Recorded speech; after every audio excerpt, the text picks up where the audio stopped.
എളുപ്പത്തിൽ ഇംഗ്ലീഷ് സംസാരിക്കാൻ ഇപ്പോൾ ധാരാളം ക്ലാസ്സുകൾ കഴിഞ്ഞു. അവിടെ 15 ഡേയ്സ് സ്പോക്കൺ ഇംഗ്ലീഷ് ക്ലാസ്സുകളും സ്പീക്കിംഗ് പ്രാക്ടീസും ഒക്കെ നടന്നിട്ടുണ്ട്. ഇന്ന് നമ്മൾ അതിലും എളുപ്പത്തിൽ വളരെ ചെറിയ 1-2 വാക്കുകൾ മാത്രം ഉപയോഗിച്ചുകൊണ്ട് എങ്ങനെ പെട്ടെന്ന് സംസാരിക്കാം എന്നതാണ് പഠിക്കാൻ പോകുന്നത്. Hi friends, welcome to a new video from English with SC. മുമ്പുള്ള ക്ലാസ്സുകൾ കണ്ടിട്ടില്ലാത്തവർ ആ ക്ലാസ്സുകളൂടെ നോക്കുക. ഒപ്പം തന്നെ ആദ്യമായി കാണുന്നവരാണെങ്കിൽ സബ്സ്ക്രൈബ് ചെയ്യാനും ഈ ക്ലാസ് സ്റ്റാർട്ട് ചെയ്യുമ്പോൾ തന്നെ ലൈക്ക് ചെയ്ത് മുന്നോട്ട് പോകാനും ഏറ്റവും അവസാനം തന്നിരിക്കുന്ന സ്പീക്കിംഗ് പ്രാക്ടീസ് കമൻറ്റുകളായിട്ട് ടൈപ്പ് ചെയ്തിടാനും മറക്കാതിരിക്കുക. അപ്പോൾ നമുക്ക് ക്ലാസ്സിലേക്ക് പോകാം. നമ്മൾ മുമ്പൊരു ക്ലാസ്സിൽ പഠിച്ചിട്ടുണ്ട് എന്തെങ്കിലും ചെയ്യേണ്ടതുണ്ട് എന്ന് പറയാൻ എന്താണ് അവിടെ ഉപയോഗിക്കുന്നതെന്ന്. ഇപ്പം ഞാൻ പറയാണ് എനിക്ക് പോകേണ്ടതുണ്ട്. പോകുക എന്നുള്ളതിന് ഗോയാണ്, എനിക്ക് എന്നുള്ളതിന് ഐ ആണ്. ഐക്കും ഗോയ്ക്കും ഇടയിൽ ഹാവ് ടു എന്ന പ്രയോഗം പറയുമ്പോൾ അവിടെ എനിക്ക് പോകേണ്ടതുണ്ട് എന്ന് പറയാൻ പറ്റും, ഇല്ലേ? അപ്പോൾ എനിക്ക് സ്കൂളിൽ പോകേണ്ടതുണ്ട്, I have to go to school. എന്നാൽ അവന് പോകേണ്ടതുണ്ട് എന്ന് പറയാനാണെങ്കിൽ ഹാവ് ടു എന്നതിന് പകരം നമ്മൾ ഏതുപയോഗിക്കും? ഹാസ് ടു ഉപയോഗിക്കും. ഇത് മുമ്പേ പഠിച്ചതല്ലേ, നിങ്ങൾക്ക് ഓർമ്മയുണ്ടാവുമല്ലോ. എന്നാൽ എനിക്കവിടെ പോകേണ്ടതില്ല എന്ന് പറയാനായിട്ട് നമുക്ക് ഐ ഹാവ് ടു ഗോ എന്ന് പറയുന്ന ഹാവിൽ നിന്നും ഡു വെർബ് പുറത്തെടുത്തിട്ട് I don't have to go എന്ന് പറയാം. ഓക്കെ. എന്നാൽ നിനക്ക് പോകേണ്ടതുണ്ടോ എന്ന് ചോദിക്കാൻ ഹാവ് ടുവിൽ നിന്നും ഡു ആദ്യം എഴുതിയിട്ട് do you have to go, നിനക്ക് പോകേണ്ടതുണ്ടോ. നിനക്ക് പോകേണ്ടതില്ലേ എന്നാവുമ്പോഴോ അവിടെ ഡൂവിന് പകരം നമ്മൾ ഡോണ്ട് ഉപയോഗിക്കുന്നു. അതായത് I don't have to go മുമ്പേ എഴുതിയില്ലേ, അതിൽ ഡോണ്ടിനെ ആദ്യം എഴുതിയ ശേഷം don't you have to go എന്ന് പറയുന്നു. അപ്പോൾ ഇവിടെ പോകേണ്ടതുണ്ട് എന്നത് മുമ്പ് പറഞ്ഞത് കൊണ്ടാണ് ഞാൻ ഇത്രയും സ്പീഡിൽ പറഞ്ഞു പോയത്. അപ്പോൾ എനിക്ക് പോകേണ്ടതുണ്ട് എന്ന് പറയുമ്പോൾ ഐ ഹാവ് ടു ഗോ. നിനക്ക് പോകേണ്ടതുണ്ടോ എന്ന് ചോദിക്കുമ്പം do you have to go. എനിക്ക് പോകേണ്ടതില്ല, I don't have to go. നിങ്ങൾക്ക് പോകേണ്ടതില്ലേ, don't you have to go എന്ന് പറയുന്നു. ഇനി നമ്മൾ ഇതുമായി ബന്ധപ്പെട്ട അടുത്ത ഒരു കാര്യം, അതായത് ഇത് പഠിച്ചു കഴിഞ്ഞാൽ എളുപ്പം പഠിക്കാൻ പറ്റുന്ന മറ്റൊരു കാര്യം. അപ്പോൾ നോക്കൂ, ഇങ്ങനെ ചെറിയ ട്രിക്സിലൂടെയുള്ള ട്രിക്സിലൂടെയുള്ള ക്ലാസ്സുകളാണ് ഞാൻ എടുക്കുന്നത്. അപ്പം ആ ക്ലാസ്സുകൾ വളരെ വൈഡായിട്ട് നിങ്ങൾക്ക് പേഴ്സണലായിട്ട് വേണമെങ്കിൽ എൻ്റെ ഈ പേഴ്സണൽ ഓൺലൈൻ സ്പോക്കൺ ഇംഗ്ലീഷുമായിട്ട് ബന്ധപ്പെടണം കേട്ടോ. എന്നാൽ ഒരു പ്രവൃത്തി ചെയ്യേണ്ടി വരും. ഇപ്പോൾ എനിക്ക് പോകേണ്ടതുണ്ട് എന്ന് പറയുന്നതിന് പകരമായിട്ട് എനിക്കവിടെ പോകേണ്ടി വരും എന്ന് പറയുകയാണെങ്കിൽ എന്ത് പറയും? അത് പോകേണ്ടി വരും എന്ന് പറയുമ്പോൾ നമുക്ക് ആലോചിച്ചോണം, അവിടെ ഫ്യൂച്ചറാണ് വരുന്നത് അല്ലേ. പോകേണ്ടി വരും എന്ന് വരുമ്പോൾ ഈ ഹാവ് ടുവിൻ്റെ മുമ്പിൽ ഒരു വിൽ ആഡ് ചെയ്തിട്ട് വിൽ ഹാവ് ടു ഗോ എന്ന് പറയുക. എനിക്ക് പോകേണ്ടി വരും, I will have to go. എന്നാൽ നിനക്ക് പോകേണ്ടി വരില്ല എന്നാണെങ്കിലോ ആ വില്ലിന് മുമ്പിൽ എന്ത് ചെയ്യണം? നിനക്ക് എന്നാണെങ്കിൽ you will not have to go, അല്ലെങ്കിൽ വോണ്ട് എന്ന് പറയാം. വിൽ നോട്ടിനെ നമ്മൾ ഷോർട്ട് ചെയ്ത് എഴുതുന്നതാണ് won't. You won't have to go. എന്നാൽ നിനക്ക് പോകേണ്ടി വരത്തില്ല എന്ന് പറഞ്ഞപ്പോൾ നമ്മൾ you won't have to go. നിനക്ക് പോകേണ്ടി വരുമോ എന്ന് ചോദിക്കുമ്പോഴോ ഈ വില്ലിനെ ആദ്യം എഴുതുക, will you have to go. എന്നാൽ നിനക്ക് പോകേണ്ടി വരില്ലേ, വിൽ യു എന്നുള്ളതിന് പകരം won't you have to go.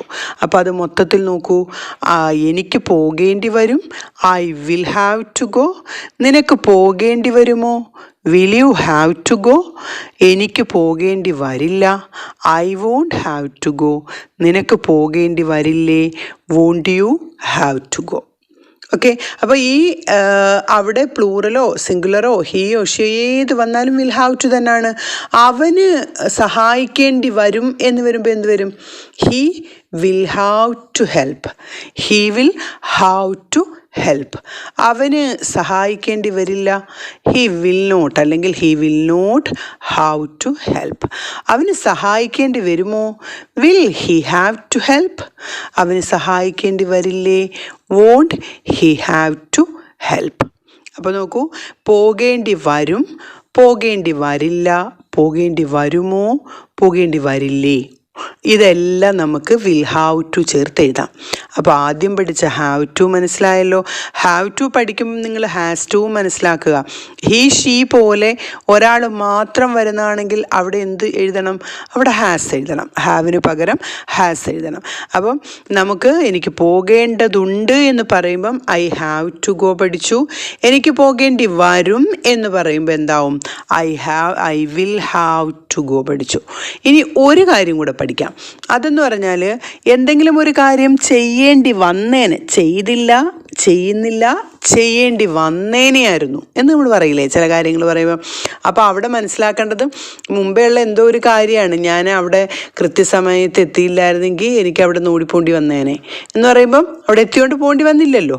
അപ്പോൾ ഇങ്ങനെയുള്ള കാര്യങ്ങൾ പറയുമ്പം വിൽ ഹാവ് ടു മാറിയിട്ട് അവിടെ എന്ത് വരണം? വുഡ് ഹാവ് ടു വരണം. മനസ്സിലായോ? വുഡ് ഹാവ് ടു, വില്ലിൻ്റെ പാസ്റ്റ് ആണല്ലോ വുഡ്. അപ്പോൾ ആ വുഡ് ഹാവ് ടു വരുമ്പോൾ അവിടെ നമുക്ക് എന്ത് പറയാൻ പറ്റും? പോകേണ്ടി വന്നേനെ. ഇപ്പം എനിക്ക് പോകേണ്ടി വരും എന്നതിനെ എനിക്ക് പോകേണ്ടി വന്നേനെ എന്ന് പറയുമ്പം നമ്മളവിടെ എന്ത് എഴുതണം? ഐ വിൽ ഹാവ് ടു ഗോയ്ക്ക് പകരം I would have to go എന്ന് പറയും.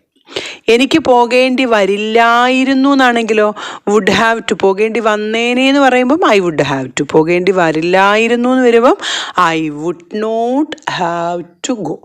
I would not have to go.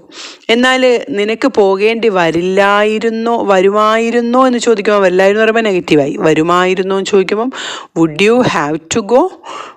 Would you have to go.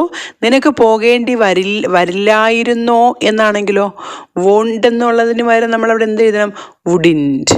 വുഡിൻ്റെ not. Wouldn't you have to go? Wouldn't you have to go. അപ്പോൾ എനിക്ക് പോകേണ്ടി വന്നേനെ I would have to go. എനിക്ക് പോകേണ്ടി വരില്ലായിരുന്നു I wouldn't have to go.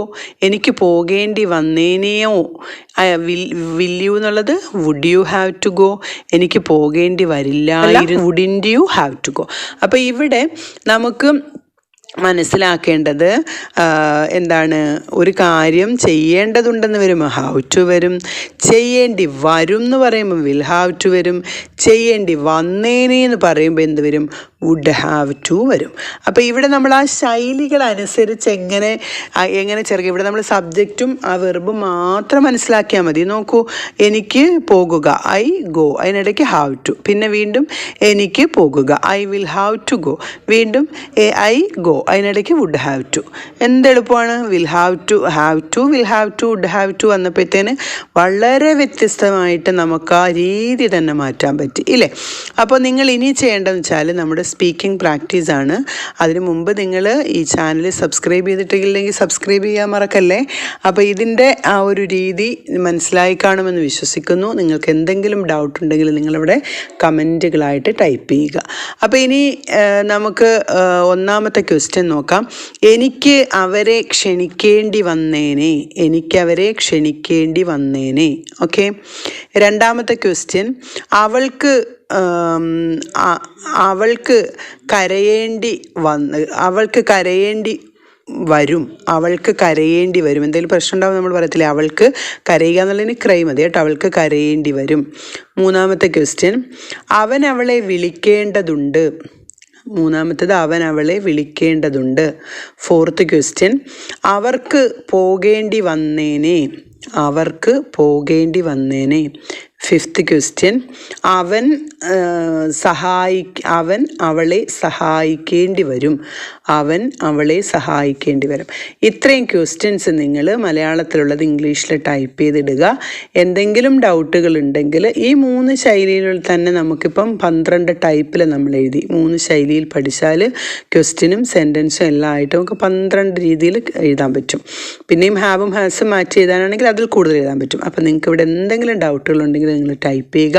തീർച്ചയായിട്ടും നിങ്ങൾക്ക് answers ഞാൻ കമൻറ്റുകളായോ അടുത്ത ക്ലാസ്സിലോ നൽകുന്നതായിരിക്കും. Thank you for watching. Signing of.